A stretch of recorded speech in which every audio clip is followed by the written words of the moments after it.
wetu wa leo ni kuzaliwa mara ya pili kwa Mkristo. Kuzaliwa mara ya pili kwa Mkristo. Unaweza ukajiuliza, sasa inakuwaje tena Mkristo aweze kuzaliwa mara ya pili?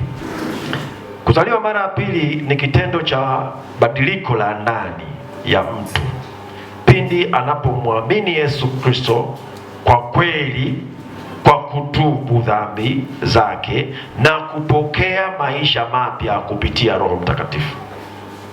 Kuzaliwa mara ya pili kwa Mkristo, nasema, ni kitendo cha badiliko la ndani, sio kwa nje.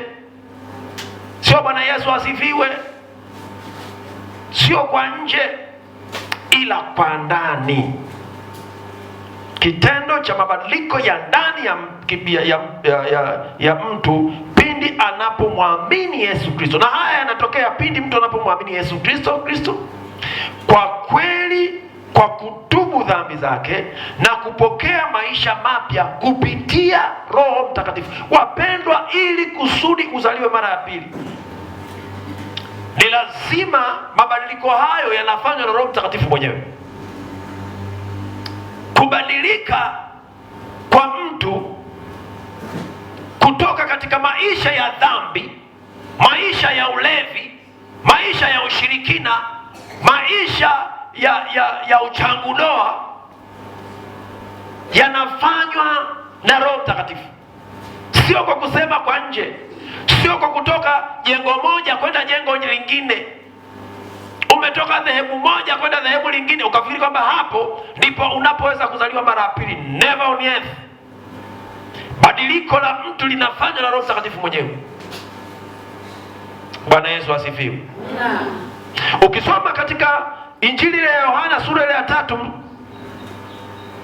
Injili ile ya Yohana sura ile ya 3, kuanzia pale mstari ule wa 3 ukienda mpaka mstari ule wa 7, neno la Mungu linasema hivi: Yesu akajibu, tuanze kabisa kwa sababu ni karibu pale, tuanze pale kwenye mstari wa kwanza.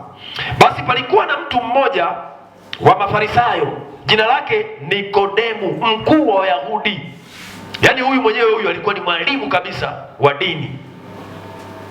Umenisikia hiyo? Huyu alikuwa ni mwalimu. Yawezekana alikuwa ni mchambuzi mzuri sana wa Biblia. Yawezekana alikuwa ni mchambuzi sana wa maneno ya dini. Huyo alimjia usiku, akamwambia, Rabi, yani Yesu huyu, twajua ya kuwa mwalimu umetoka kwa Mungu. Yesu msomi anajua, kwa maana hakuna mtu awezaye kuzifanya ishara hizi uzifanyazo wewe isipokuwa Mungu yu pamoja naye.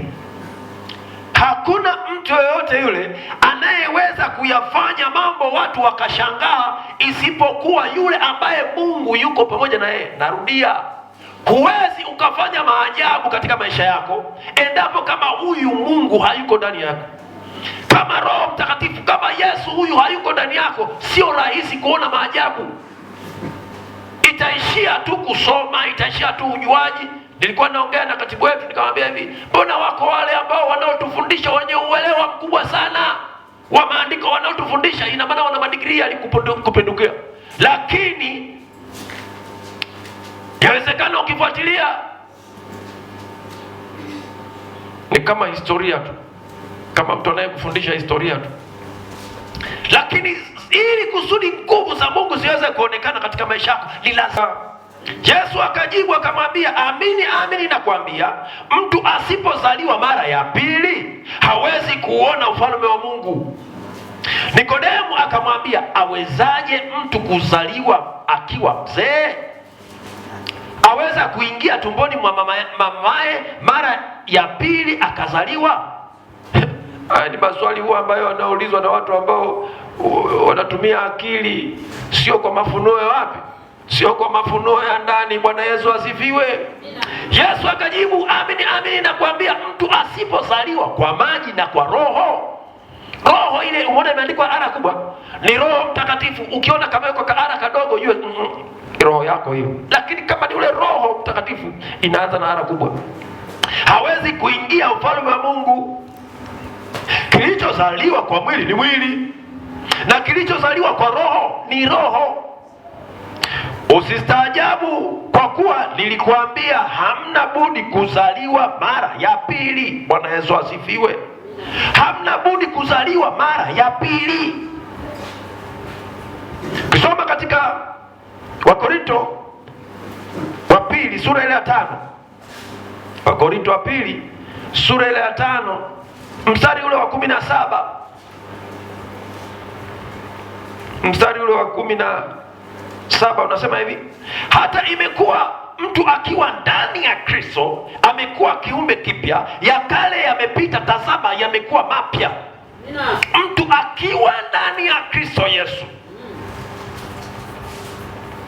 akiwa ndani, ulipokuwa unaongozwa sala ya toba, uliambiwa useme maneno haya: Yesu, ulipotubu, sio ninatubu dhambi zangu, ninakuomba Yesu uingie ndani yangu nami nikae ndani yako. Rafiki yangu, nakwambia laiti kama ungekuwa umefunuliwa kwa macho ya ndani, ungekuwa unaona nini kinachojitokeza. Kuna rafiki yangu mmoja mkubwa sana, msanii mkubwa sana Tanzania, nilikuwa naye kule jeshini, simtaji jina. Juzi wakati nilipokuwa naongea naye akasema, yaani rafiki yangu Roy, siku hizi wewe ni mchungaji. Ulipokuwa wala unanichekesha kweli, ulipokuwa mtundu. Kwa sababu gani? Nakwambia hivi, huyo ukimkaribisha huyo Roho Mtakatifu au anakubadilisha historia ya nyuma, inakuwa sivyo inavyokuwa sasa. Bwana Yesu asifiwe sana. Watu waliokuwa wanakujua huko, inabakia kwa historia, inabakia kwa historia. Anasema hata imekuwa mtu akiwa ndani ya Kristo amekuwa kiumbe kipya, ya kale yamepita, tazama yamekuwa mapya. Ukiona mtu anakuambia ni Mkristo, anakuambia ameokoka, lakini still bado anaendelea na maisha yale ya nyuma, bado hajazaliwa mara ya pili. Bado hajazaliwa mara ya pili.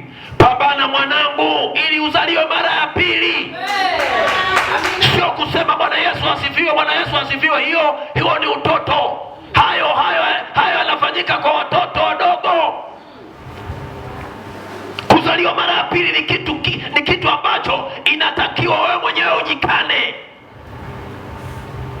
Huyu bwana anakuambia, Nikodemo alikuwa ni mkuu wa dini. Huyu alikuwa anayajua maneno vibaya sana kwa kufundisha, lakini still bado alikuwa haelewi kwamba kumbe kuna kitu kuzaliwa mara ya pili.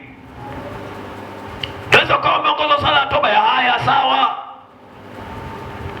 lakini bado kuna kitu cha ziada ambacho kinachotakiwa katika maisha yako, na wewe mwenyewe utathibitisha. Wapendwa, wao wanasema hakuna kuokoka duniani, lakini mimi nakwambia wokovu duniani upo. Haleluya! Kwa sababu shahidi ni mimi mwenyewe katika maisha yangu, kwa sababu nimemwona huyu Mungu akibadilisha maisha yangu. Bwana Yesu asifiwe. Tito 3:5, sababu ya matendo ya haki tuliyoyatenda sisi, bali kwa rehema yake, kwa kuoshwa, kwa kuzaliwa kwa pili na kufanywa upya na Roho Mtakatifu. Anayekufanya uwe mpya ni Roho Mtakatifu. Atakaye kubadilisha katika maisha yako ni Roho Mtakatifu. Kwa hiyo ni haki yako kuomba Roho Mtakatifu akujaze ndani ya moyo wako. Na ndio maana huduma hizi zitakuwa zinatofautiana. Zitatofautiana kwa sababu gani?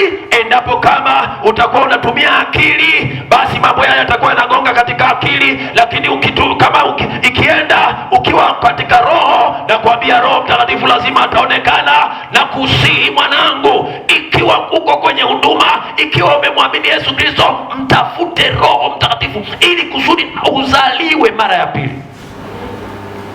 Wokovu bila Roho Mtakatifu ni kupiga kelele. Haleluya!